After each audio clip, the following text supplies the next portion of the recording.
Cash and Boone's calloused hands trembled slightly as he twisted the last balloon string around the porch railing. 6 years. His little girl was turning 6 today. The Missouri summer sun beat down on his neck as he stepped back to survey his work. The backyard of their modest single-story home had transformed. Rainbow streamers crisscrossed the space between trees. A handmade banner reading, "Happy Birthday, Junie," hung from the back porch, each letter painted in a different color. The unicorn cake, his third attempt after 2 disastrous failures, sat proudly on the picnic table. Its frosting horns slightly lopsided but intact. "Perfect," he muttered, checking his watch. 2 o'clock. Guests would arrive soon. The screen door creaked open behind him. Junie bounced out, her dark pigtails dancing. Wearing the pink tutu dress they picked out together last weekend. "Daddy, it is so pretty." She spun around, taking in the decorations, her eyes wide with wonder. "One of my friends coming." Cash knelt down, his knees popping in protest after the hours of preparation.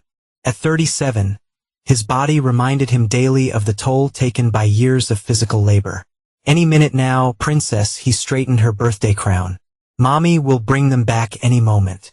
Junie's smile could power the whole neighborhood. "I see, not wait to show Caitlin my new unicorn." And Brandon said he's never had cake with rainbow inside. Cash and nodded, pushing down the flicker of uncertainty. Marla had been distant these past weeks. Said she was handling the invitations, the RSVPs, taking care of everything except the backyard setup. He had not questioned it. Night shifts at the warehouse kept him busy enough. Let's get the party favors ready. He took Junie's hand, guiding her to the table, where goodie bags waited. 3 o'clock came and went. No cars pulled into their driveway. 330. Junie sat on the porch steps, 2 to deflating with each passing minute. "Maybe they got lost?" she suggested, voice small. "Maybe." Cash checked his phone again. No messages from Marla. His calls went straight to voicemail. 4 o'clock. The ice cream in the cake was melting. Junie's shoulders slumped a little more. "Daddy, did I do something wrong? Why does not anyone want to come to my party?" Something cracked inside Cash's chest. "No, baby. You did not do anything wrong. Never think that." He sat beside her, arm around her tiny shoulders. "Sometimes things just do not work out like we plan." By 5, he knew something was deeply wrong. Junie had stopped asking questions, instead silently collecting fallen balloon petals from around the yard. His text to Marla's friends went unanswered. The house phone rang. Cash and lunch for it. "Hello, Marla, Mr. Boone." An unfamiliar woman's voice. "This is Amanda from Pinewood Elementary. I'm so sorry, but I just found a stack of birthday invitations in Junie's classroom cubby. They were never distributed to the children. I only discovered them when cleaning up today." The room tilted sideways. "What?" "The invitations for Junie's party today. They all here, sealed and addressed." "I'm so sorry." "Thank you." Cash hung up, hands numb. When he returned to the backyard, Junie looked up at him with those trusting eyes. "Is Mommy coming back soon?" He forced his face not to betray him. "Let us go inside, sweetheart." It's getting chilly in the kitchen while Junie picked at a slice of unicorn cake. Cash noticed the envelope on the counter, his name written in Marla's flowing script. How had he missed it before? He opened it with steady hands, though his heart hammered. "This is not the life I wanted. I'm not your prisoner. I'm not Junie's clown. No one's coming because I never sent the invites. I'm leaving. Do not follow." The paper did not shake because his hands had gone still. Deadly still. The kind of stillness that preceded violence in nature. He read it twice more, memorizing every cruel word, then folded it precisely and tucked it in his back pocket. "Daddy, can I open one present?" Junie called from the dining room that he did not cry. Would not cry. "Coming, princess. Let's open them all." Later, after a makeshift party of just the 2 of them with Cash and playing every game he planned for a yard full of children, he tucked an exhausted Junie into bed. She clutched a party favor, a small unicorn plush against her chest. "Daddy." Her voice was slurred with approaching sleep. "Yes, Junie, today was still good because you were here. Something in him hardened and crystallized as he watched her fall asleep. A decision made itself known in his bones. Marla had not just left him that he could have handled. She had deliberately crushed their daughter as spirit, used innocent children as weapons, used Junie's birthday as the stage for her exit. He would never forgive that. Never. The kitchen clock read to 17 a.m. when Cash and finally moved from his vigil at Junius' bedside. Sleep was not coming tonight. Instead, a cold, methodical focus settled over him as he booted up the family laptop. The joint credit card accounts appeared on screen first. Marla's latest transaction scrolled past a string of boutique purchases, restaurant charges, and, most recently, a hotel booking 40 miles away. His own charges were sparse in comparison: gas, groceries, Junius' birthday supplies. With 3 clicks, he removed Marla as an authorized user from both cards. Next came the car payment portal. The Lexus had been his gift to her 3 years ago. Registered in his name, payments drawn from his account. A few keystrokes and the automatic payment stopped. Let her figure that out when they came for it. The shared checking account showed a balance of $4,392.17. 2/3 of it would be gone tomorrow on mortgage and utilities. He transferred everything except $300 to his personal account, then paused. Was this crossing a line? The thought lasted only a second before Junius' disappointed face flashed before him. The birthday invitations sealed and abandoned. No, this was not vengeance, it was protection. Everything was in his name, because Marla's credit had been ruined long before they met. He built security for their family, while she planned her escape. WY 3:45 a.m. He printed out custody filing forms from the county website. By 430, he written detailed notes documenting Marla's abandonment, her deliberate sabotage of Junius' birthday, her neglect of their daughter in recent months in T5:15. His alarm went off for his usual wake-up time. He silenced it, already showered and dressed. War required preparation, and he learned long ago that sleeping before battle was a luxury rarely afforded. The coffee maker gurgled to life as first light crept through the kitchen blinds. Junie would wake soon, and he needed to be ready not just with breakfast and a smile, but with answers for the questions no 6-year-old should have to ask. Cheryl Bramble's house stood like a fortress on the edge of town. A 2-story colonial, with pristine white columns that had always seemed to look down on him. Just like its owner, Cashin parked a truck at the curb rather than in the driveway.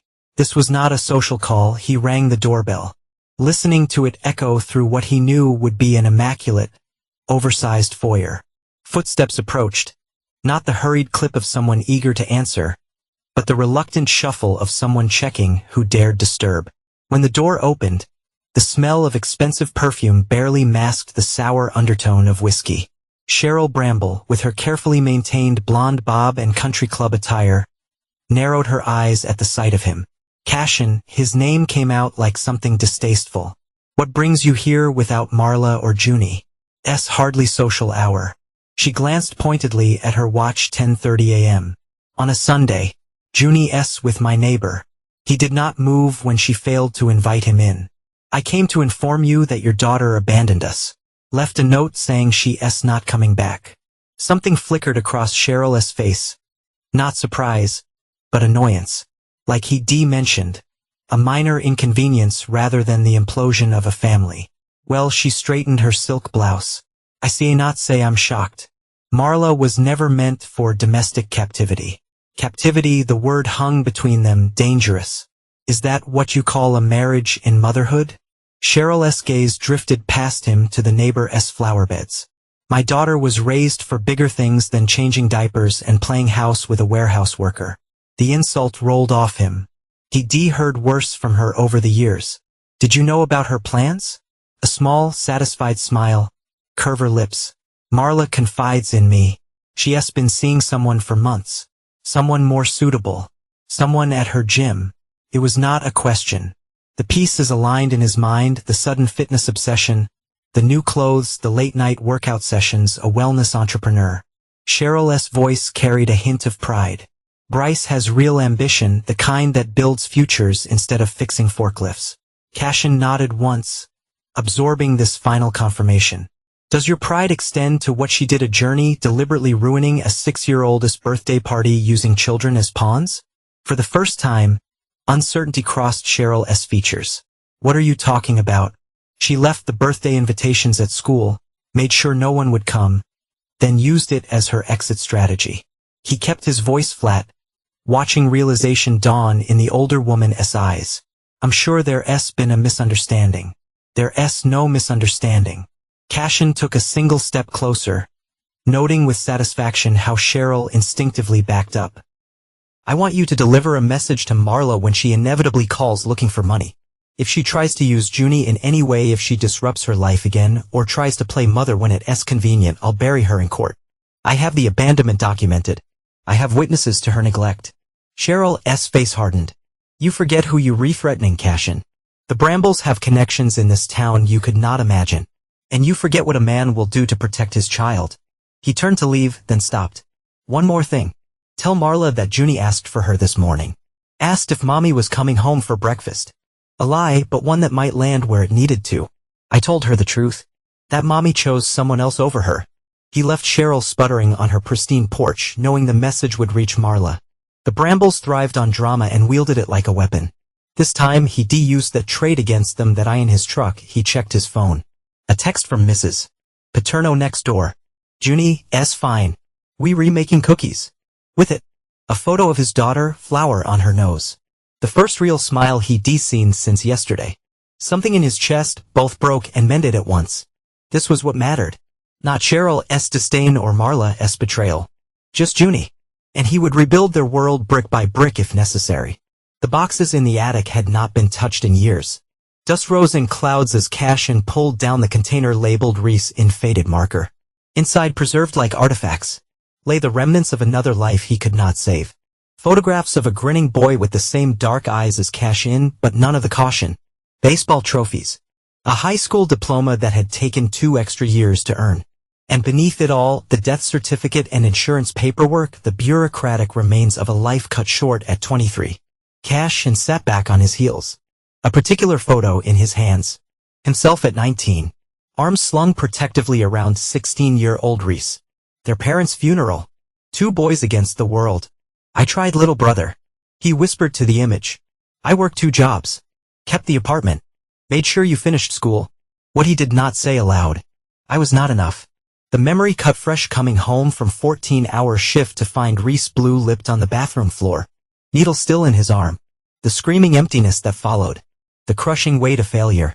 The insurance money had sat untouched in an account for years. Blood money, he always thought.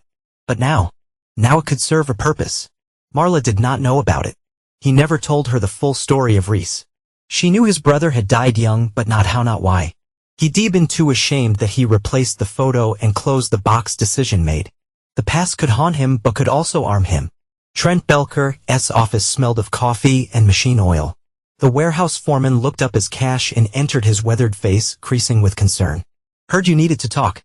Trent gestured to the chair opposite his cluttered desk. Everything okay? Cashin sat, his body heavy with 2 nights of minimal sleep. Marla left. Took off yesterday. Left a note saying she's not coming back. Trent's bushy eyebrows shot up. Damn, Boone. I'm sorry to hear that. Needs to be said officially. I have Junie to think about, and I'll need some flexibility with shifts while I sort things out. Cashin's voice remained steady. Practical. I've got court filings to prepare, child care to arrange. Take whatever time you need. Trent slid a form across the desk. We can code it as family emergency leave. 2 weeks paid, more unpaid if necessary. Cashin nodded, signing the paper. Appreciate it. Trent studied him. You retaking this calmly? A humorless smile touched Cashin's lips. Not my first catastrophe. The guys will want to help. We could set up a rotation for meals. Maybe. No. The word came out sharper than intended. Cashin softened his tone. Thanks, but Junie needs stability right now. Not a parade of well-meaning mechanics sparing casseroles. Trent nodded slowly. Fair enough. But the offer stands. He hesitated. She say why? Marla, said she was not meant to be a prisoner. Cashin's jaw tightened. Turns out she's been seeing someone else.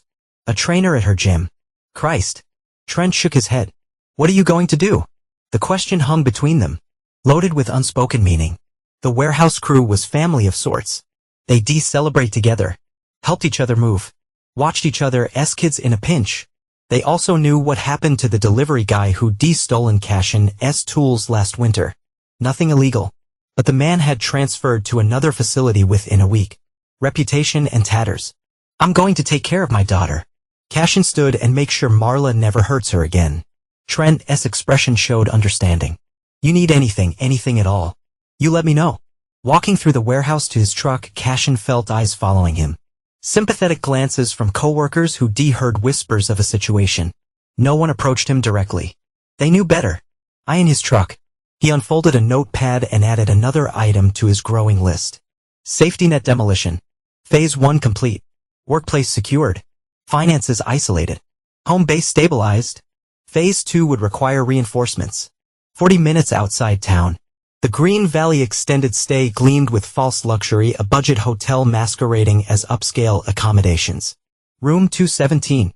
According to the information Cashin had coaxed from Marla's ditzy friend Rachel with a fabricated story about returning Marla's medication. He parked across the street at a diner, nursing a coffee while watching the hotel entrance.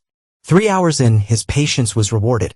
Marla emerged, hair freshly styled, wearing a dress he'd never seen before.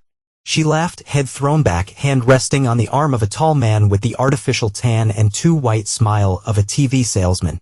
Bryce Fenlow, the wellness entrepreneur. They climbed into a sleek black BMW, also new, and drove toward downtown. Cashin followed at a distance, years of hunting with his father having taught him the art of tracking without detection. The car stopped outside a storefront gym with a garish sign. Elevate. Fitness and life transformation. Beneath it, smaller text boasted, home of Bryce Fenlow's elite training program.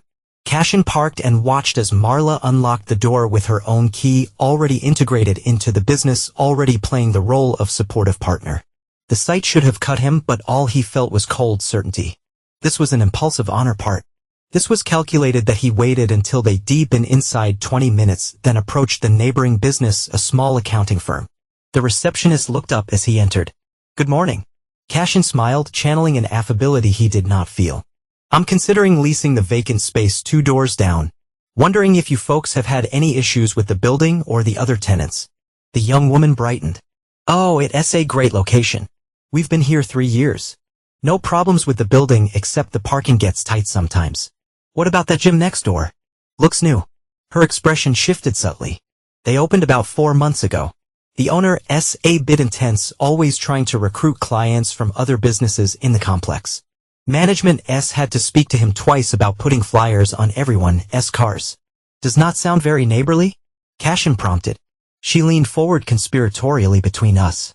I signed up for his transformation program when they first opened, paid $600 up front for the exclusive meal plan and supplement package. Turn out to be a printout of generic diet advice and some pills you could buy at any vitamin shop for a quarter of the price. You get a refund. Try to. His contract fine print said all sales were final. She frowned. My boyfriend says I should report him to someone. But honestly, I was embarrassed about falling for it. A lot of people probably feel the same way. Cashin nodded sympathetically. That's good to know. Thank you. As he left, he added note to his phone. Possible angle consumer complaints. Through the gym's front window, he caught a glimpse of Marla at a reception desk, smiling brightly at a potential client, playing the part of the supportive girlfriend. His wife of 8 years, mother of his child, now selling overpriced supplements to fund another man's scam. His phone buzzed with a text from Mrs. Paterno, Junie, asking when Mommy's coming home for dinner. With it, a photo of his daughter's solemn face. Whatever fleeting doubt had lingered evaporated like morning dew under a blowtorch. This was not about him and Marla anymore. This was about protecting Junie from the inevitable crash when Marla's fantasy life imploded. And perhaps, just perhaps, hastening that implosion. Nico Thorne's auto shop sat on the edge of town, a sprawling compound of garage bays and a scrapyard that had been in his family for generations. The sign Thorne Automotive. We fix what others break had been hand-painted by Nico himself after returning from his 3rd tour in Afghanistan. Cashin pulled in just as Nico was rolling down the main bay door for the evening. The mechanic straightened at the sound of the truck, recognition bringing a rare smile to his weathered face. Boom. Nico called, wiping greasy hands on a rag. Haven't seen you in what, 8 months? Thought you'd forgotten old friends. Cashin climbed out accepting Nico's firm handshake. Been busy, heard about Marla. Nico's expression darkened. Small town, news travels. Of course it did, especially when Cheryl Bramble was involved. That's why I'm here. Nico nodded toward a side door. Come on, beer's cold and Ellie's at her mom's for the night. The office behind the garage was Spartan but comfortable, a worn couch, a sturdy desk, a small refrigerator, and walls covered with photos of Nico's daughter and his military unit. Nico handed Cashin a beer and dropped into the desk chair. So Nico said after they'd both taken a drink. What's the damage assessment? She cleaned out her closet, left a note, and deliberately ruined Junie's birthday party on her way out. Cashin kept his voice neutral, though his grip on the bottle tightened. She shacked up with some trainer from her gym. Guy named Bryce Fenlow. Nico's expression hardened. The one with the diet pill scheme? Man, a snake. You know him. Know of him. Ellie's teacher got suckered into one of his transformation challenges. Lost $3,000 and ended up in a hospital with heart palpitations from whatever garbage he was pushing. Nico took a long drink. I offered to have a conversation with him about it. Teacher declined. The implied threat behind conversation was not lost on Cashin. Nico had always been direct in handling problems. I'm not looking to break kneecaps, Cashin said, but I need information. Legal leverage. I'm going for full custody of Junie. And I want to make sure Marla's house of cards collapses before she thinks about fighting me for it. Nico leaned back, studying him. Why come to me? You got plenty of friends closer to home. Because you understand what's at stake. Cashin met his gaze steadily. You're raising Ellie alone. You know what it costs. What it takes. After his wife's death from cancer 3 years ago, Nico had rebuilt his life around his daughter with the same precision he'd once used to rebuild engines, methodical, unyielding, complete. What do you need? Nico asked finally. Eyes and ears. Information. Marla's using some of my credentials to build this new life. I need to know exactly what so I can cut it off without looking like I'm targeting her. Nico nodded slowly. I might know some people. Former clients with connections to the business licensing office. County records. I do not want charity. Cashin clarified. I'll pay for whatever needs paying. This is not about money. Nico's voice hardened. This is about holding people accountable. I hate liars. Always have. He stood moving to a filing cabinet. My cousin Delia works at the bank where most of the strip mall business owners have accounts. She's discreet. I do not want anyone risking their job. She owes me. I rebuilt her ex-husband's truck last year. Made sure a few critical bolts were not quite tight enough. A grim smile touched Nico's lips. Nothing dangerous. Just inconvenient.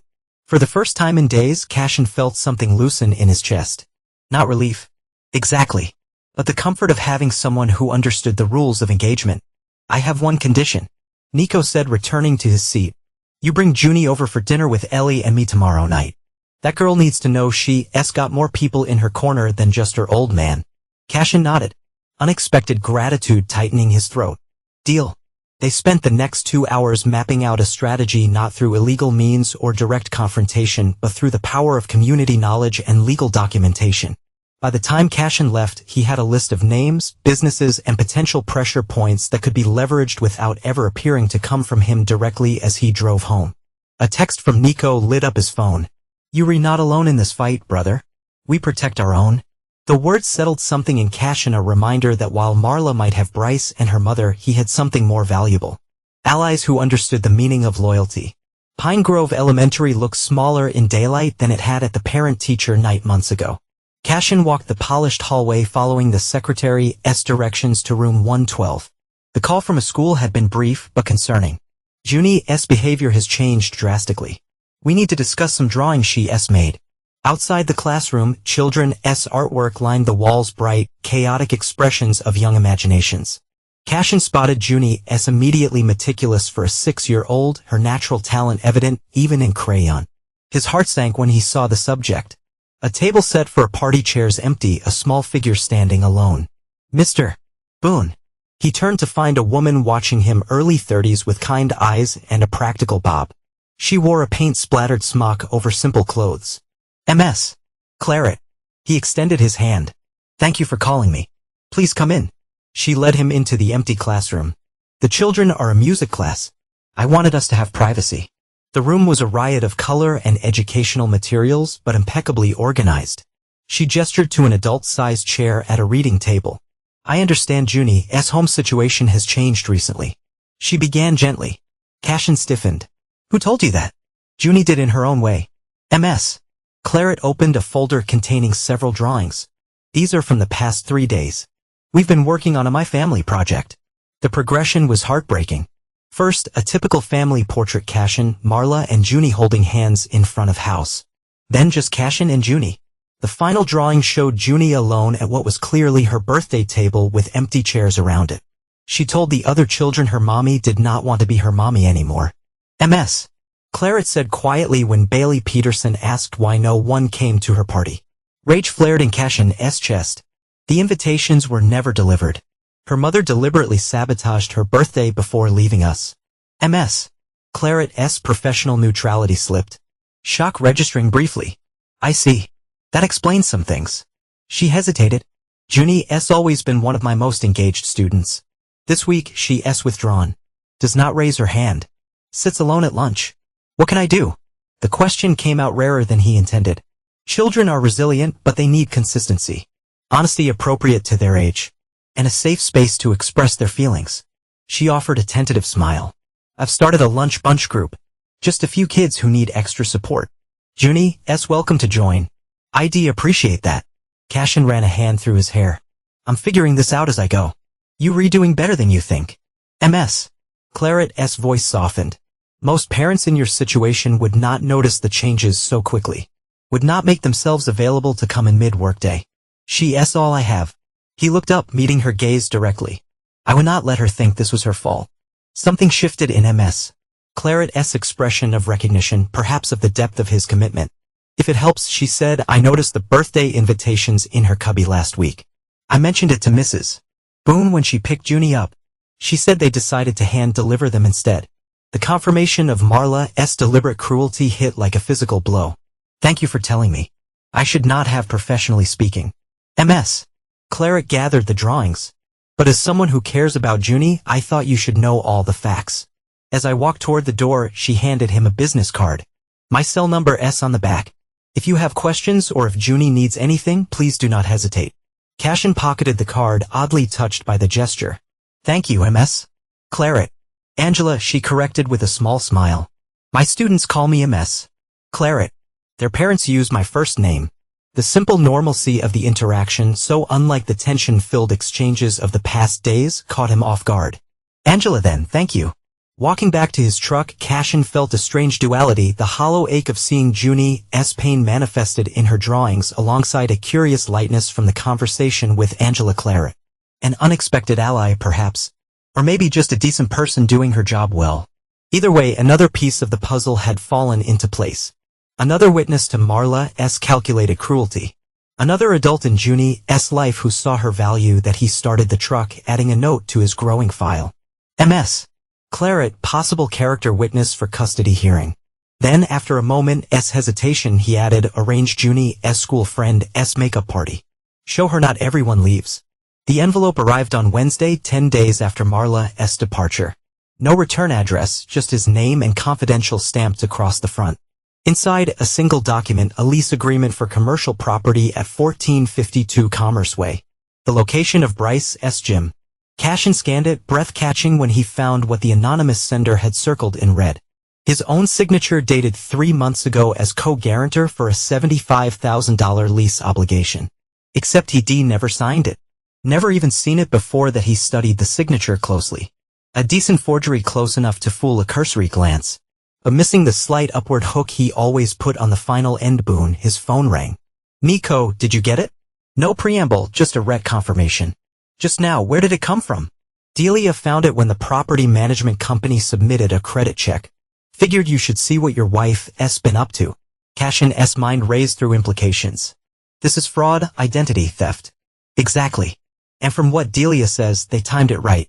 The building owner was desperate after the previous tenant broke lease. Did not look too closely at the paperwork. A plan began forming crystal clear in its simplicity. This changes things. How so? Nico asked. I was playing defense. Now I can go on offense. Cashin moved to his laptop, already pulling up the county property records website. I need to make some calls. I'll fill you in tonight. The next hour is passed in a blur of bureaucratic efficiency. First, a police report documenting the identity theft. Then a call to the building management company followed by their legal department. A fraud alert placed on his credit report. Paperwork filed with the district attorney's office. By evening, he set in motion an audit of Bryce's business prompted by the concerned citizen complaints he arranged through Nico's network. 5 former clients willing to testify about false advertising and unfulfilled contract obligations. But the masterstroke came at midnight when he logged into his long-dormant investment account, the one holding Reese's insurance money. After 13 years of not touching what he always considered blood money, he transferred the entire balance, $127,000, to a newly established LLC Phoenix Holdings. 3 phone calls and 1 wire transfer later, he had an appointment with the building's owner, a man now desperate to unload the property after learning his primary tenant's lease was secured through fraud. The symmetry felt right. Money from one tragedy, funding the resolution of another. Reese would have appreciated the irony. This is for Junie, he thought as he finalized the transfer. And for you, little brother, should have used this to help you when you were alive. At least it can protect what matters now. The headlines in the local paper were modest but effective. Local gym under investigation for consumer fraud. And 3 days later, fitness center closed pending criminal charges. Cash and watched it unfold from a distance. Never directly involved, but orchestrating each domino's fall. The property transfer went through silently. Ownership vested in Phoenix Holdings with no public connection to him. The eviction notice, however, was very public, posted on the gym's door during peak business hours. Reports came back through Nico's network. Bryce panicking, trying to secure emergency funding. Marla shocked to discover her credit cards suddenly declined. Her access to cash in accounts terminated. The BMW repossessed from the hotel parking lot after Bryce missed 2 payments. The final blow came when an anonymous tip to a local blog revealed the identity theft angle, complete with copies of the forged documents. The story spread through town like wildfire, fueled by the long-standing community respect for Cash-In and his reputation as a straight shooter. Cash-In was in the courthouse filing room when he overheard 2 clerks discussing it. Can you believe that Bramble woman forging her husband's signature, while he's working nights to support their family? Always thought she had her nose in the air for someone who married a mechanic. Guess now we know why, just using him until something shinier came along. And on her daughter's birthday, who does that? He kept his head down, reviewing custody paperwork, allowing himself just a moment's satisfaction. The court of public opinion had rendered its verdict, and no amount of Cheryl Bramble's social connections could overturn it. That afternoon, during his court-scheduled custody hearing, Marla failed to appear. Her lawyer, a nervous young man clearly uncomfortable with the situation, requested a continuance. Your Honor, he stammered. My client is experiencing some unexpected financial difficulties and could not arrange transportation today. The judge, a stern woman with 3 decades on the bench, peered over her glasses. Mr. Rossi, this is a custody matter involving a 6-year-old child. Transportation difficulties are not acceptable excuses. I understand, Your Honor, but furthermore, the judge continued, reviewing her notes. I have before me documentation of abandonment, evidence of identity theft currently under criminal investigation, and school records indicating deliberate emotional harm to the minor child. She looked up sharply. Is your client contesting any of these facts? The lawyer swallowed. We would like time to prepare a response. Mr. Boone has requested emergency sole custody with supervised visitation only. The judge turned to Cash-In. You not seeking to terminate parental rights at this time? No, Your Honor. Cash-In stood straight, his voice steady. I believe Junie should have a relationship with her mother, but one that's structured and secure. The documentation of her recent behavior demonstrates that unsupervised access presents a risk to Junie's emotional well-being. The judge nodded, satisfied. Temporary emergency custody granted to the father with supervised visitation for the mother to be arranged through family services. We'll revisit permanent arrangements in 90 days. She banged her gavel. Next case outside the courthouse. Cashin allowed himself a moment's pause on the steps, sunlight warming his face, not a victory celebration.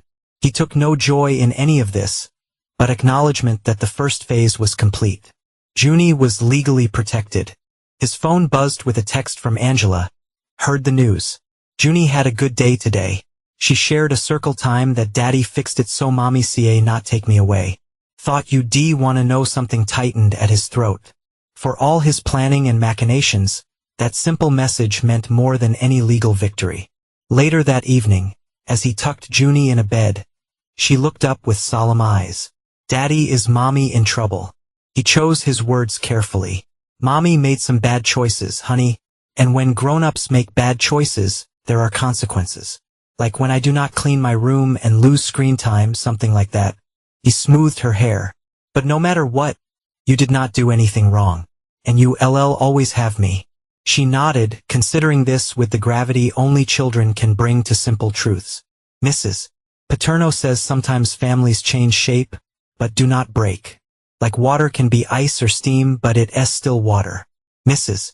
Paterno is very smart. Cashin kissed her forehead. Get some sleep, princess. Tomorrow's a new day. As he turned out the light, Junie's voice came once more from the darkness.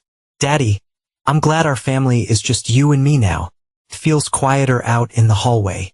Cashin leaned against the wall, her words washing through him like a cleansing tide. Out of the chaos, his daughter had found peace. It was all that mattered. 6 months passed like the turning of seasons, gradual change so consistent you only noticed when looking back at where you started. The house, once cluttered with Marla's endless decorative pillows and scented candles, had simplified into a home of practical comfort. Cashin had repainted Junie's room galaxy purple instead of princess pink at her request. The backyard now featured a sturdy treehouse he and Nico had built over 3 weekends with Junie as self-appointed supervisor. The repair business had started almost accidentally. First, Nico needed help with a transmission rebuild that coincided with Les dance recital. Then word spread that Cashin Boone was doing side work by month, for they formalized a partnership. Thorne and Boone Specialty Repairs, with Cashin handling the precision mechanical work while maintaining his warehouse job. Today is Saturday morning in early fall. Cashin stood at the kitchen counter making pancakes shaped like dinosaurs while Junie carefully arranged berries in a faces on each one. Ms. Claret says my reading level is almost 2nd grade now. Junie announced, placing blueberry eyes on a triceratops pancake. Is that right? Cashin flipped another pancake. Seems like those extra reading sessions are paying off. This sessions had begun as a practical solution, Angela offering to help with Junie after school twice a week while Cashin balanced work schedules. They devolved into a comfortable routine, often ending with Angela staying for dinner. She says I should start a journal. Junie continued to write down important things I want to remember. That's a good idea. Cashin slid the finished pancakes on a plates. What kind of important things? Junie considered this seriously. Like how you made my party the 2nd time and how Les my best friend now and how Ms. Claret always brings the cookies with no nuts because I'm allergic, even though the other kids like the nut ones better. The doorbell rang, interrupting the moment. Junie jumped down. That's them. She raised to the door while Cashin wiped his hands, smiling at her enthusiasm. Saturday breakfast had become a standing tradition, Nico and Ellie joining them. Occasionally Angela too. Voices in the entryway. The familiar sound of Ellie and Junie's excited chatter. Nico's deep laugh. Cashin added more batter to the griddle. Life had found its new rhythm. Later after breakfast, and a chaotic board game that ended with Nico dramatically falling off his chair to make the girls laugh. Cashin walked Angela to her car. Thanks for coming. He said the words simple but genuine. She smiled, tucking her hair behind her ear. Thanks for inviting me again. Something unspoken passed between them, the careful, deliberate pace of whatever this was becoming. Neither rushing, both aware of the precious cargo watching from the porch. The girls want to try that new hiking trail tomorrow. Cashin said if you free we can make a group thing. Like that. She opened her car door then paused. 6 months ago I worried about Junie every night. Now I look forward to seeing what new adventure she has tackled. You've done that, Cashin. You rebuilt her world. The words settled around him, warming something that had been cold for too long. We all did as Angela drove away. Nico approached from the house. So you finally going to ask her out properly, or are we all pretending these group activities are not just elaborate excuses? Cashin shook his head smiling. Taking it slow. Nothing wrong with that. Nico clapped on a shoulder. Good things are worth the wait. The letter arrived on a Tuesday. Nearly 8 months to the day since Marla had left. Plain envelope. Local postmark. His name and handwriting he still recognized despite everything. Cashin sat at the kitchen table after Junie was asleep. Turning the unopened envelope over in his hands, inside would be excuses. Perhaps apologies. Possibly threats. None of it mattered anymore. Marla lived in a one-bedroom apartment across town now. Working checkout at a grocery store after the fraud charges had limited her employment options. She attended exactly 3 supervised visits with Junie before canceling arrest. Her mother had disowned her publicly when the story hit. The local news Cheryl Bramble could not abide the social embarrassment of a daughter charged with fraud. The envelope felt light, containing just a single sheet. Whatever Marla had to say. She kept it brief. Cashin struck a match, holding the flame to the corner of the unopened envelope. It caught quickly, edges curling in ash. He dropped it into the metal trash can, watching it consume itself. Why did you do this? He never know if those were her words. Never care to find out. Some questions did not deserve answers. Some people did not deserve second chances. He cleaned up the ashes, checked the locks, and looked in on Junie sleeping peacefully. Her favorite stuffed unicorn clutched against her chest. The party favor from the birthday that had broken everything. No one's ever going to forget your birthday again. He whispered the promise, both benediction and oath, outside her window. The treehouse stood silhouetted against the night sky, a fortress built from betrayal's aftermath. Beyond it, the lights of their small town twinkled. A community that had become unexpectedly a safety net woven of unlikely alliances and second chances. Cashin closed Junie's door softly. Tomorrow would bring Angela's reading session, Nico's automotive puzzles, Ellie's boundless energy. It would bring purpose and peace. Not the life he planned, but the life they deserved.